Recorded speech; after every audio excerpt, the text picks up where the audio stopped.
안녕하세요. 이렇게 제 이야기를 전해도 될지 많이 고민했습니다. 누군가의 가족 이야기라는 게 조심스럽고 또 함부로 꺼내기 어려운 이야기라는 걸 알기 때문입니다. 하지만 이 사연이 누군가에게는 부모를 다시 한번 떠올리는 계기가 되었으면 하는 마음으로 조심스럽게 편지를 씁니다. 이 이야기는 얼마 전 엄마의 서랍 속에서 발견한 한 장의 병원 진단서로부터 시작되었습니다. 제 기억 속의 엄마는 늘 괜찮다는 말을 입에 달고 사셨습니다. 몸이 아파도 괜찮다고 하셨고, 힘들어 보여도 괜찮다고 하셨고, 잠을 거의 못 주무신 날에도 괜찮다고 웃으셨습니다. 어릴 땐 그 말이 진짜인 줄 알았습니다. 엄마는 원래 강한 사람이고, 엄마는 아프지 않고, 엄마는 언제나 나를 기다리고 있는 사람이라고 아무 의심 없이 믿었습니다. 엄마의 하루는 항상 가족부터 시작해서 가족으로 끝났습니다. 아침엔 가족들 밥부터 챙기고, 점심엔 남은 반찬으로 혼자 대충 드시고, 저녁엔 우리가 다 먹고 난 뒤에야 조용히 식탁에 앉으셨습니다. 엄마는 안 드세요? 라고 물으면 늘 이렇게 대답하셨습니다. 엄마는 아까 조금 먹었어. 그 말이 얼마나 자주 반복됐는지 이제는 정확히 기억나지도 않습니다. 지금 생각해보면 이상한 순간들이 분명 있었습니다. 엄마는 자주 소화가 안 된다고 하셨고, 밤에 기침을 오래 하셨고, 갑자기 피곤하다며 소파에 누워 계시는 날이 늘어났습니다. 하지만 엄마는 병원에 가자는 말에 늘 손을 내저으셨습니다. 이 정도는 다들 그래. 나이 들면 원래 이래. 병원 갈 시간에 집안일이나 해야지. 그 말에 저도 더 이상 묻지 않았습니다. 그게 제가 할 수 있었던 가장 큰 실수였다는 걸 그땐 몰랐습니다. 나중에 알게 된 사실이지만 엄마는 병원을 혼자 다니고 계셨습니다.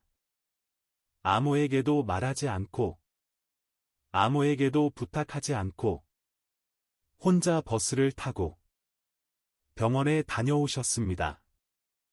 집에 돌아오시면 아무 일 없다는 듯 저녁을 차리셨고, 빨래를 개셨고, 다음 날을 준비하셨습니다.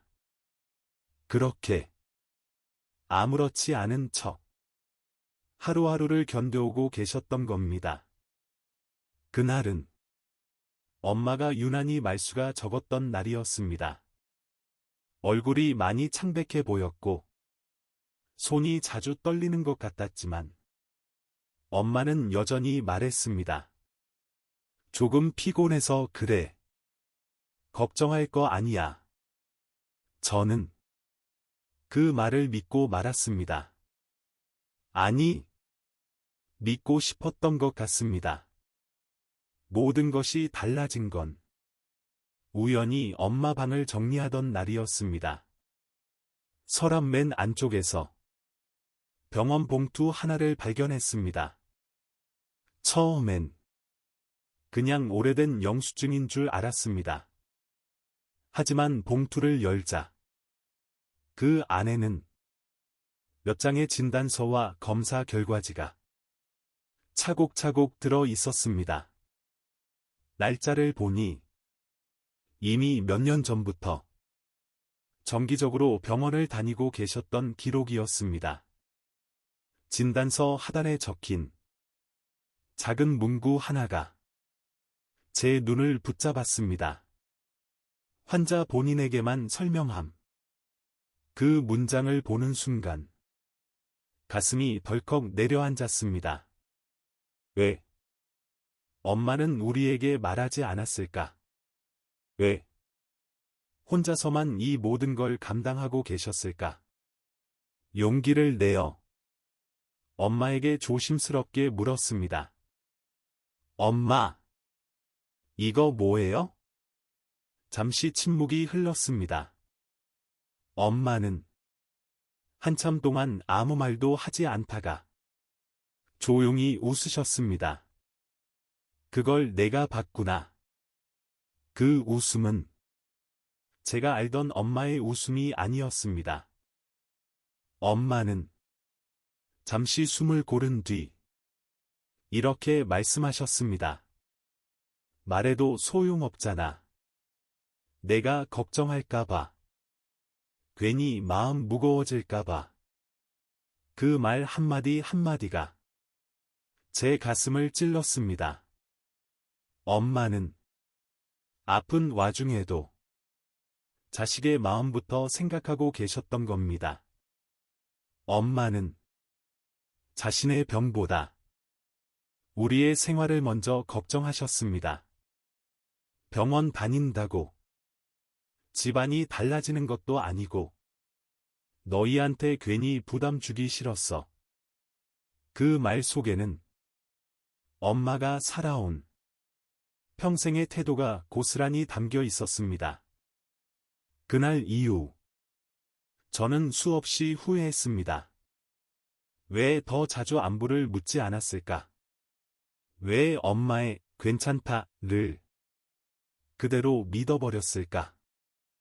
부모의 괜찮다는 말은 대부분 자식을 위한 거짓말이라는 걸 왜 이제야 알았을까요? 처음으로 엄마와 함께 병원에 갔던 날, 엄마는 괜히 민망한 듯 웃으셨습니다. 이 나이에 보호자랑 병원 오니까 좀 이상하네. 하지만 저는 그날 처음으로 엄마의 손을 꼭 잡았습니다. 그 손은 제가 기억하던 것보다 훨씬 작고 훨씬 차가웠습니다. 의사 선생님의 설명을 들으며 엄마는 고개를 끄덕이셨습니다. 놀라거나 당황하는 기색은 없었습니다. 나중에 알았습니다. 엄마의 두려움은 병이 아니라 자식에게 짐이 되는 것이었다는 걸. 병원에서 돌아오는 길에 저는 처음으로 엄마에게 화를 냈습니다. 왜 혼자만 아프세요? 왜 말 안 하셨어요? 엄마는 한참을 조용히 듣다가 이렇게 말씀하셨습니다. 엄마는 내가 힘든 게 제일 싫어. 그 말에 저는 아무 말도 할 수 없었습니다. 그날 이후 엄마는 더 이상 혼자가 아니었습니다. 병원도 함께 갔고 식단도 함께 조절했고 약 먹는 시간도 같이 챙겼습니다. 엄마는 가끔 이렇게 말하셨습니다. 이제야 좀 편하네. 그 말이 왜 그렇게 마음 아팠는지 아직도 설명하기 어렵습니다. 엄마가 숨겼던 진단서는 병에 대한 기록이 아니라 엄마가 우리를 얼마나 사랑했는지에 대한 증거였습니다. 이제는 엄마 혼자 괜찮지 않아도 됩니다. 엄마가 아프면 제가 옆에 있을게요. 엄마가 힘들면 제가 대신 버틸게요. 부모는 혼자 견디는 존재가 아니라 함께 기대도 되는 사람이라는 걸 이제는 제가 알려드리고 싶습니다.